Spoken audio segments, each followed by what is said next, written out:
ಇನ್ನು ಹಾಸನದಲ್ಲಿ ಮೃತಪಟ್ಟ ಕುಟುಂಬಕ್ಕೆ ಎಚ್.ಡಿ. ದೇವೇಗೌಡರು ಜೆಡಿಎಸ್ ಪಕ್ಷದ ಪರವಾಗಿ ಪರಿಹಾರವನ್ನ ಘೋಷಣೆ ಮಾಡಿದ್ದಾರೆ. ಮೃತರ ಕುಟುಂಬಗಳಿಗೆ ತಲಾ 1 ಲಕ್ಷ ಪರಿಹಾರವನ್ನ ಘೋಷಿಸಿದ್ದಾರೆ. ಸುದ್ದಿಗೋಷ್ಠಿ ನಡೆಸಿದ್ರು. ಈ ಸುದ್ದಿಗೋಷ್ಠಿಯಲ್ಲಿ ಪರಿಹಾರ ಘೋಷಣೆ ಮಾಡಿದ್ದಾರೆ ಎಚ್.ಡಿ. ದೇವೇಗೌಡರು. ಇದು ಜೆಡಿಎಸ್ ವತಿಯಿಂದ ಗಂಭೀರ ಗಾಯಗೊಂಡವರಿಗೆ ಪಕ್ಷದಿಂದ 25,000 ಕೊಡಲಾಗ್ತಾ ಇದೆ.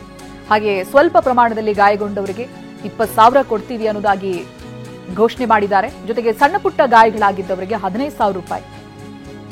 ಈ ರೀತಿ ಪರಿಹಾರ ಕೊಡೋದ್ರ ಜೊತೆಗೆ ಸರ್ಕಾರದಿಂದ ಘೋಷಿಸಲಾದಂತಹ ಪರಿಹಾರವನ್ನ ಹೆಚ್ಚಳ ಮಾಡಬೇಕು ಅನ್ನೋದಾಗಿಯೂ ಕೂಡ ಮನವಿಯನ್ನ ಮಾಡಿಕೊಳ್ತೀನಿ ಅನ್ನೋದಾಗಿ ಹೇಳಿದ್ದಾರೆ. ಅವರು ಕೊಟ್ಟಿರೋ ವರದಿ ಪ್ರಕಾರ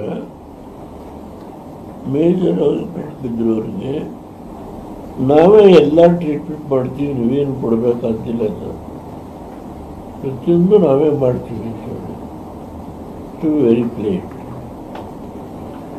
ಆದರೂ ಪಕ್ಷದ ವತಿಯಿಂದ 25,000 ರೂಪಾಯಿ ಮೇಜರ್ ಆಗಿ ಪೆಟ್ಟು ಬಿದ್ದವರಿಗೆ, ಅದಕ್ಕಿಂತ ಸ್ವಲ್ಪ ಕಡಿಮೆ ಬಿಟ್ಟು ಅವ್ರಿಗೆ 20,000 ರೂಪಾಯಿ, ಸಣ್ಣ ಪುಟ್ಟ ಪೆಟ್ಟು ಬಿದ್ದವರಿಗೆ 15,000 ರೂಪಾಯಿ. ಆ ರೀತಿ ಅಲ್ಲಿರ್ತಕ್ಕಂಥ ಆಸ್ಪತ್ರೆ ಒಳಗೆ ಪೇಷಂಟ್ಸ್ಗಳಿಗೆ ಒಟ್ಟು 3,05,000 ರೂಪಾಯಿ ಆಗುತ್ತೆ. ಆ ಅಮೌಂಟನ್ನು ಈಗ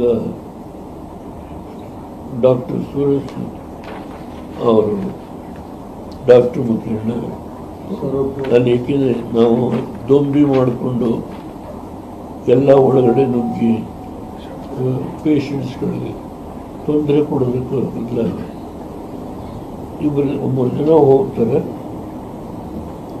ಅವರಿಗೆ ಡಿಸ್ಟ್ರಿಬ್ಯೂಟ್ ಮಾಡಿ